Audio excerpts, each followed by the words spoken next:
Bonsoir à tous et à toutes, ravis de vous accueillir et de nous laisser rentrer dans vos foyers pour partager avec vous donc un moment littéraire et littéral. Et bien évidemment, je suis toujours accompagnée de mon acolyte Koulsoum. Koulsoum, comment il est? Ça va, bonsoir à toutes.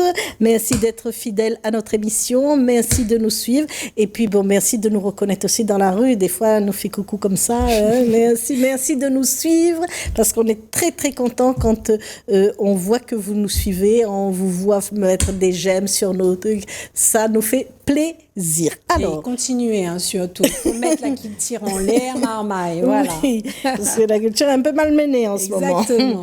Alors, aujourd'hui, nous rencontrons quelqu'un de nouveau, parce que nous, on ne le connaissait pas beaucoup, qui arrive, mais qui a déjà plein d'idées, qui connaît déjà plein de choses. Bonsoir, Michael Michaud. Bonsoir, Koulsoum. Bonsoir, Kelly. Bonsoir. Alors, donc, c'est un nouveau, mais il est à la tête de quelque chose qui n'est pas très nouveau quand même. Non, c'est lui qui est nouveau. Exactement. Donc, il est à la tête donc, des éditions donc, Orphie. Voilà. Donc, les éditions Orphie, vous pouvez un peu nous présenter l'historique, depuis quand est-ce que ça a été créé, qu'est-ce que vous privilégiez. Enfin, voilà, on vous laisse la parole. Oui, bien sûr. Alors, les éditions Orphie sont en effet assez anciennes, puisqu'elles ont fêté leurs 40 ans. En 2024. Oui. Donc voilà, donc Orphie a été fondée à La Réunion et maintenant depuis plus de 20 ans on est également présent donc, dans tout l'outre-mer français, donc Mayotte, les Antilles, la Martinique, la Guadeloupe et puis la Guyane. Voilà. Et c'est vrai qu'on est présent sur tous les segments littéraires. Aujourd'hui chez Orphie il n'y a que la poésie et le théâtre où on va pas, mais sinon tous les segments littéraires, voilà, livres pratiques, littérature, jeunesse, voilà, on essaye de faire des livres en tout cas qui ressemblent à ces territoires. Oui, et puis nous recevons beaucoup les auteurs de Orphie dans l'émission. Mais alors, pour revenir un peu à vous, comment est-ce que vous arrivez dans les livres, pour vous connaître un peu, comment vous arrivez dans les livres? Quelle a été la rencontre avec l'écriture, les livres, l'édition, voilà.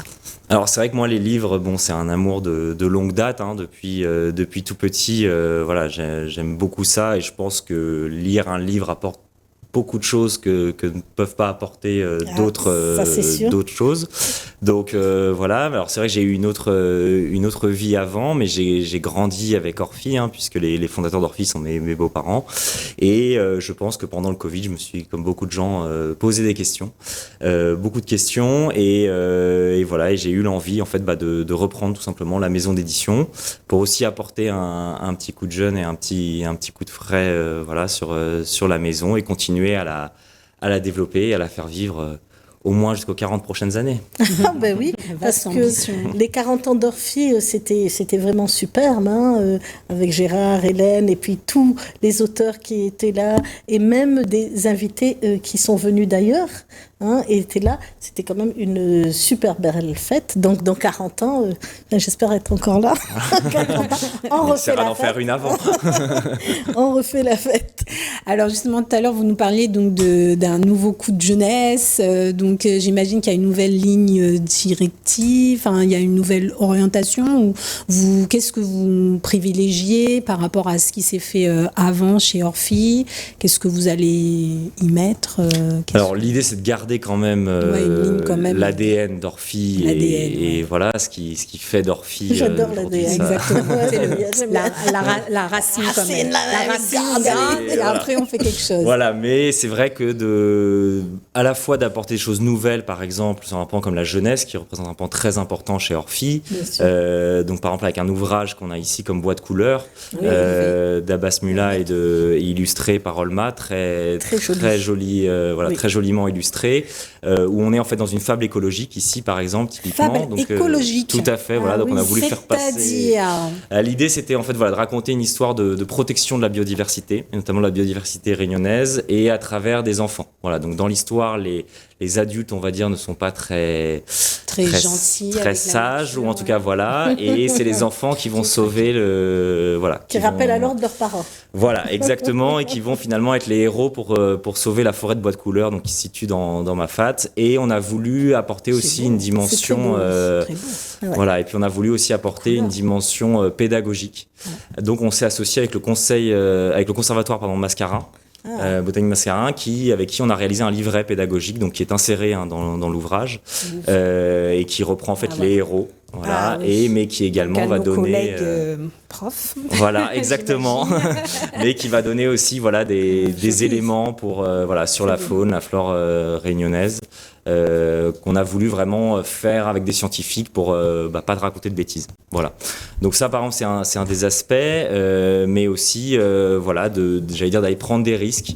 Donc on a par exemple avec l'étrange dehors.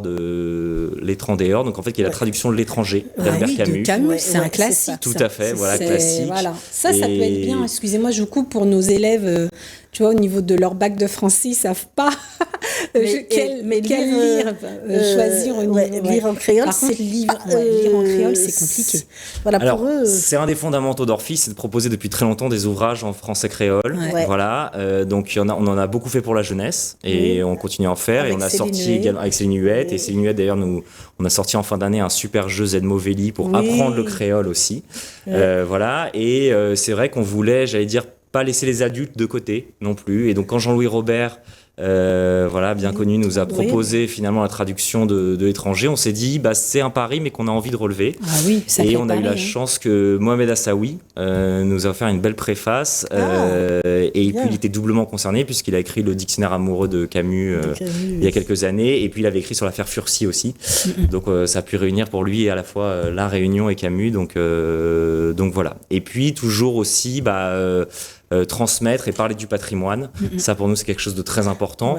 Avec un ouvrage comme, par exemple, Réunion d'artisans sur les métiers longtemps. Ouais, lui, on l'avait reçu dans une de nos émissions, monsieur Estève, avec la collection de photographies, Tout à fait. Des artisans longtemps, en fait. Tout à fait. Et on avait eu le plaisir de l'avoir sur le plateau avec les charbonniers et tout. Et ce sont des beaux livres. Voyage. Et on fait de collections de beaux livres aussi. Tout à fait. On continue à faire des beaux livres. C'est pas toujours simple parce que c'est des livres qui coûtent assez cher à faire et qui peuvent être compliqués pour trouver leur public. Mais on pense que c'est important aussi d'avoir des belles photos. Et là, par exemple, on a sorti aussi un livre, toujours sur le patrimoine, sur les boutiques chinoises. Des Ditwong. Qui tendent à disparaître tout à fait, du paysage exactement. urbain. C'est affolant qu'on ne les préserve pas. Moi aussi, ça m'affole. Chaque fois que je les vois s'éteindre un par un, ça me fait mal au cœur. On rencontre très peu des boutiques, des boutiques. C'est un peu dans les hauts, il faut monter. Mais dans les hauts, mais sur la côte, c'est fini. Tout à fait, ça tend à disparaître. Justement, l'ouvrage évoque aussi ça, et puis évoque aussi la transformation et où maintenant... aussi l'évolution du métier aussi pour tous ces propriétaires de boutiques chinoises. Donc voilà, pour nous c'est important en tout cas de conserver ces aspects de patrimoine, que ce soit naturel ou patrimoine historique, de langue. Voilà, de faire vivre la langue créole et les langues créoles, puisqu'on le fait à La Réunion, mais on le fait aussi donc aux Antilles ou en Guyane. Et puis voilà, de tous les aspects, ça peut être aussi sur la cuisine. Pour les gourmandes comme moi, oui, la cuisine, les cuisine créole. Bon, après à La Réunion, c'est sûr que la transmission de la cuisine, elle se fait de manière très spontanée. C'est vrai que c'est très rare quand même que tu aies un livre de cuisine que ta mère t'a transmis. Généralement, les gens voient en fait, on transmet ça uniquement par la vue, vu qu'on reste à côté des parents et c'est comme ça qu'on apprend. Mais les chefs cuisiniers, nos jeunes chefs, là, ils s'inspirent des deux livres. D'accord. Ils sont quand même à la recherche de ce genre de livres. Et puis après, parce qu'on a beaucoup quand même de jeunes qui sont allés étudier la cuisine en métropole, qui restent là-bas et puis qui sont un peu coupés de cette transmission. C'est vrai. Et qui puisent dans tous ces livres. Alors moi, je voudrais rester sur les DOM parce que moi, j'aime bien Mayotte, j'aime bien la Guyane aussi. Et donc, à quelle fréquence vous y retournez? Vous passez à quelle fréquence? Il y a des échanges avec eux? Bien sûr, alors déjà on a des équipes sur place. Moi j'y vais à titre personnel au moins 2 fois par an. Mayotte un peu plus souvent, mais c'est un peu plus proche, c'est un peu plus simple. On n'a pas 2 avions à prendre. Voilà, c'est un peu plus simple, mais en tout cas aux Antilles et en Guyane, j'essaie d'y aller un peu au moins 2 fois par an. Et pour nous, c'est vrai que c'est important de faire vivre ces différentes cultures et parfois aussi de se les faire rencontrer. Voilà, évidemment, les créoles des Antilles, les créoles de Guyane ne sont pas les créoles de la Réunion, non, c'est pas la même mais il y a chose. aussi des choses en commun et des Oui, choses je qui pense, peuvent oui. se partager. Ah, bien Voilà, sûr. pour nous, c'est quelque chose d'important Mais de faire connaître en tout cas ces différentes cultures. Et pour la Guyane, par exemple, où je sais que vous avez un attachement particulier, il y a aussi d'autres cultures, parce qu'il y a aussi la ben culture oui. amérindienne qui existe en Guyane, qui sont très spécifiques à la Guyane, mais qui ont évidemment plein de choses à partager. Et oui, à raconter. tout à fait. Et puis même ces habitants du fleuve, hein, les Bushinengués et Tout à tous les fait, autres, exactement. ils sont aussi avides de partager cette histoire, parce que c'est resté peut-être une culture plus orale que nous, peut-être Oui. encore. Oui, complètement. Oui, bien sûr, il y a encore beaucoup d'oralité dans ces Oui. cultures. C'est des langues qui sont moins maîtrisées aussi. Voilà, ça peut être plus compliqué de les faire traduire parfois parce que on trouve plus difficilement des gens qui parlent ces langues. Mais Ça pour nous, arrive, c'est. ça arrive, ça va venir. Oui, bien sûr. Et on vient de faire un ouvrage, par exemple, avec les Wayana en Guyane, Ah, donc, qui oui. sont un peuple amérindien là-dessus, donc Ouais. et qui est fait en Wayana, donc voilà. D'accord. Alors, si là, je veux publier un livre, alors je fais comment? Je vous l'envoie. Je dis, tiens, Voilà, comment se passe la Michaud, voilà. sélection? Quels sont les critères que vous priorisez? Comment ça se passe? Oui, donc voilà, moi demain, comme dit Koulsoum, je vous propose mon manuscrit. Comment ça se Comment passe? ça se passe? Alors, il faut nous l'envoyer, en effet, et puis il faut nous envoyer, j'allais dire, un autre document qui va détailler le plus possible le projet. Voilà, qu'on puisse, en fait, c'est toujours pareil, ça va permettre de gagner un peu de temps pour en prendre connaissance. On est pas mal sollicité, Ah bah. et comme on est sur C'est pas mal une de grande territoires, maison d'édition. voilà. Ah oui. Mais J'imagine. voilà, donc c'est vrai que ça faut être un peu patient, ça c'est certain, pour avoir un retour. Mais voilà, d'avoir le plus de détails, ça va nous permettre voilà, de prendre connaissance du projet le plus rapidement possible. Et puis nous, comment on va privilégier, déjà il faut évidemment donc qu'on ait évidemment un lien avec notre ligne éditoriale, hein, ça c'est certain. Peu importe le segment littéraire, j'allais dire, mais voilà, il faut évidemment rester sur ces territoires. Et puis après, nous, ça va être par rapport à ce qu'on a ressenti. Alors, hein, c'est Oui, jamais oui. totalement objectif. Évidemment. Hein, c'est évidemment, ça reste des humains derrière qui décident. Hein, lisent, donc, il y a aussi bien une sûr. subjectivité, il y a aussi voilà, ce qui Une fait vibrer sensibilité, chacun, oui. exactement, une sensibilité.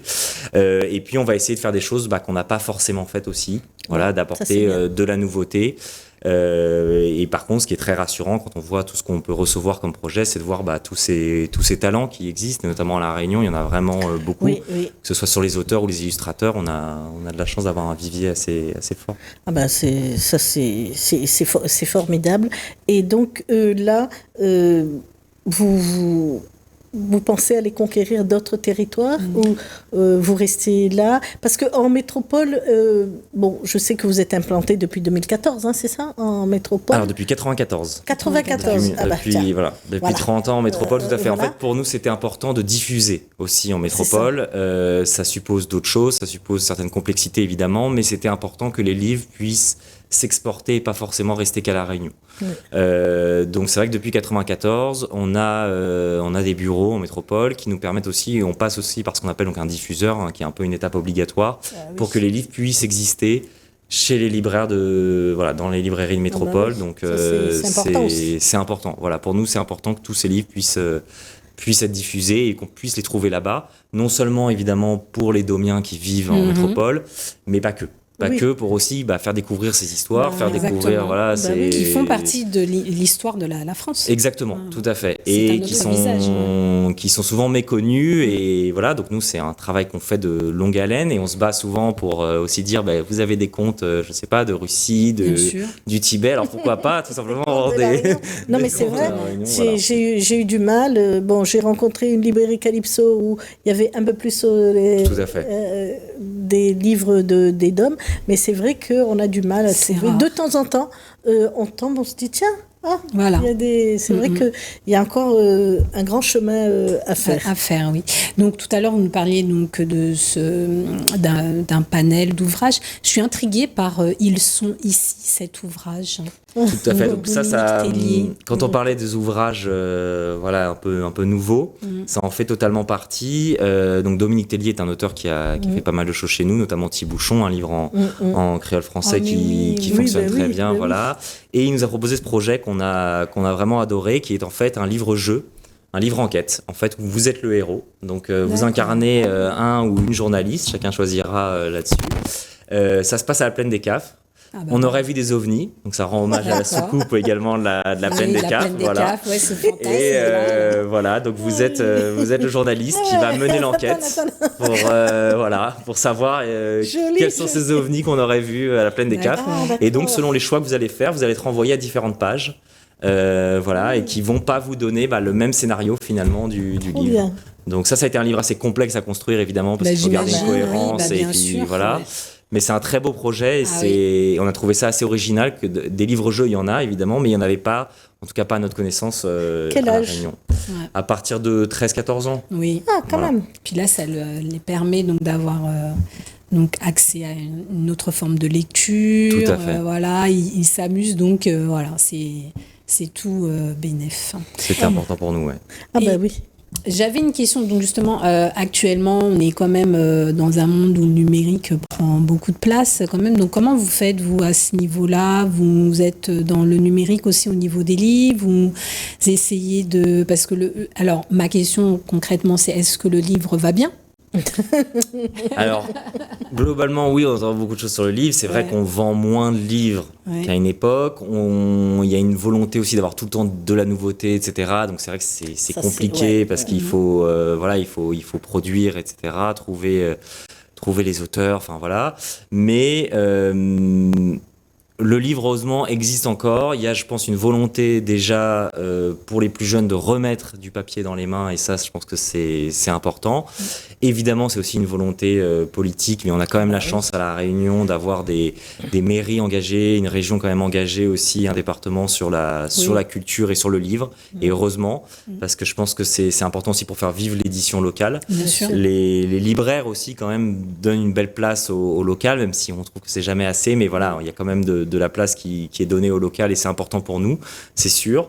Sur le côté numérique, nous on y va un petit peu, Ouais, un petit mais peu. sur des choix très spécifiques, c'est-à-dire qu'aujourd'hui c'est essentiellement sur nos ouvrages universitaires. Voilà, on a toute une collection nous d'ouvrages plutôt universitaires, et là on a été approché par des plateformes spécialisées Oui. qui revendent en fait des livres numériques, essentiellement les universités et les écoles supérieures. Avec qui on a passé des contrats pour mettre à disposition le côté numérique de nos ouvrages. Mais c'est vrai qu'on va être sur un choix très universitaire. Et aujourd'hui, on le fait pas trop encore sur du roman.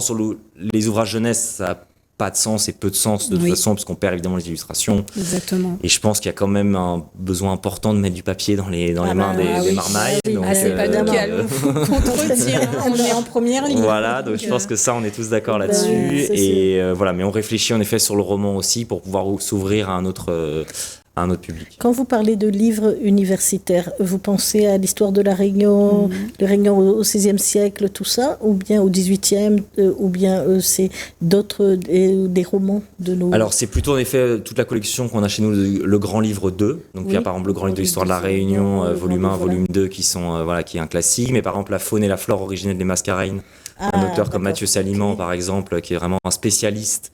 Avec un parent mauricien, un parent réunionnais, il pouvait être que spécialiste des Mascareignes et qui est vraiment très spécialiste de la faune et de la flore, et notamment la faune et la flore originelle. Donc voilà, il fait régulièrement des conférences à La Réunion qui sont vraiment passionnantes et qu'on a mis dans un ouvrage. Et ça, c'est des choses qui vont intéresser aussi les universités, à la fois évidemment localement, l'université de La Réunion, l'université Antilles-Guyane, mais pas que. On le voit aussi dans les consommations des universités en France métropolitaine. Puis les passionnés aussi. Oui, tout à fait. Passionnés voilà. Alors rapidement, parce que... Rapidement, moi j'ai une dernière question. Donc vous êtes dans le bain littéraire, de l'écriture, les romans. À quand votre premier bouquin? Alors, j'ai pas la prétention de savoir écrire. Je pense que c'est un métier. Aimer lire, c'est une chose, mais voilà, savoir écrire, c'est encore autre chose. J'ai pas cette prétention-là, donc pour l'instant, c'est pas prévu. Et je pense qu'on a assez de. Vous écrivez, vous avez des écrits en tête. Moi, j'écris parfois pour vider des choses, on va dire, voilà.